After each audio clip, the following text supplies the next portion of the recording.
in November of 2014, I prepared to lead the deep soul exploration of the lotus and lily for the 5th time. That should have been a small clue that something might be coming through. And each year, I have used the prayer of intention for the experience of the lotus and lily that is in the book. And this year, I assumed I would say that prayer of intention again, and in Deep Soul Writing, absolutely not a brand new prayer came through. And the prayer, written on this sweet little piece of paper, is the prayer of a strong container. Blessed One, we are one. I am a strong container for the life that wants to be lived in and through and as me in 2015 and beyond. That life is your life, our life. So I ask to be a strong container. I think that might have been dangerous prayer number 3. Immediately after saying that prayer, I got sick. I don't get sick. I don't get sick. And this was so unusual, absolutely unable to function, sleeping 12 to 16 hours a day and doing nothing but sleeping and no eating. I absolutely couldn't tolerate eating. I think I can look back now and see that this was the preparation, the preparation for the essential, all-important download on Your Soul Wants 5 Things. At the time, however, I must tell you, I just wasn't very happy. I'd hold up my prayer and say, strong container? I don't think so, because I didn't understand what I had actually asked to become. So, seeing as I was non-functional, I just did a lot of reading. And one of the books that I read was Marion Woodman's Bone, the story of her journey through cancer.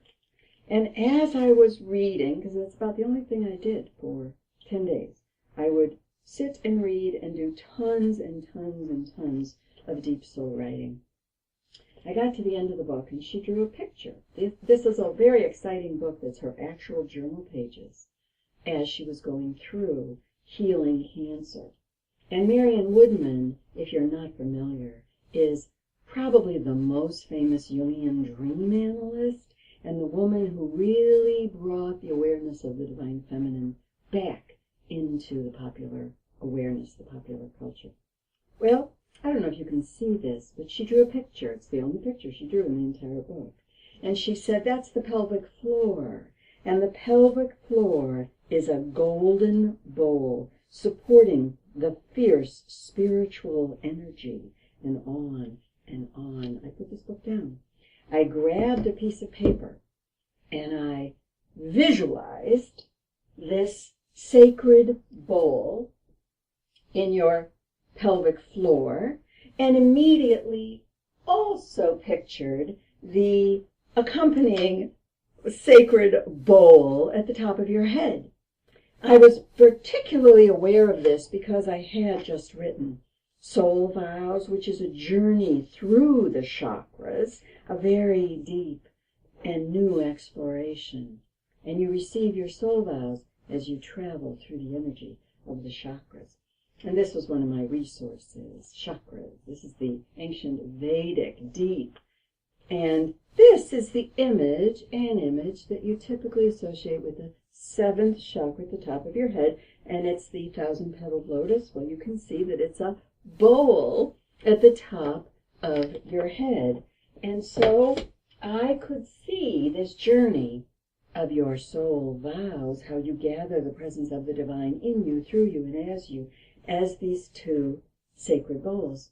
I then had a thought, a question. I wondered what the 5 things look like. If this is your soul vows, then what is writing down your soul? The number 1 thing your soul wants, which is to connect with Source. And for that I drew hands, because long before I understood what I was saying, 2 years before the book came out, I would sign all my emails, the connection is in your hands. So the first thing your soul wants is to connect with Source. The second thing your soul wants is to commit to values. The third thing your soul wants is to serve a purpose. Well, I don't know what it looks like, but I have always heard that your eighth chakra floating over your head holds your soul's purpose. And so, that's the eighth chakra. Well, what's the fourth thing your soul wants? It wants to express its beauty. It wants to leave footprints in the world.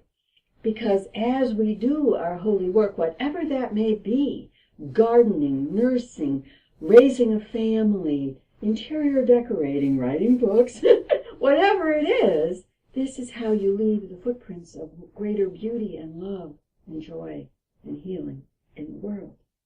Well, I looked at what I had drawn. I had drawn a person. And then I wondered about, wait a second, what's the fifth thing your soul wants?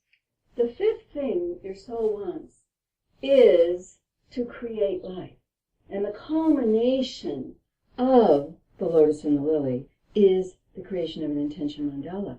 And we know, partly because of the vision that I received in the interpretation from the masters and teachers, but everybody could confirm, Jung talks about it, quantum physics talks about it, that when you are clear about your intentions, when you live the conditions that create in you the soil in which the beautiful life that wants to be lived in and through you can just grow, you're not creating a two-dimensional circle, but, and I really don't know how to draw this, but it's a three-dimensional vibrating hologram in space, radiating out from the heart. And I looked at that and burst into tears. Your soul wants five things is the complete, whole, fully integrated, divine human. This is your soul wants five things. And I thought, oh, this is what the astrology chart was talking about. This is bigger than I could ever, ever, ever have imagined or come up with. This is the template. From the very first time I drew it, I saw these as the touch points, the energetic touch points of the template of the complete divine human.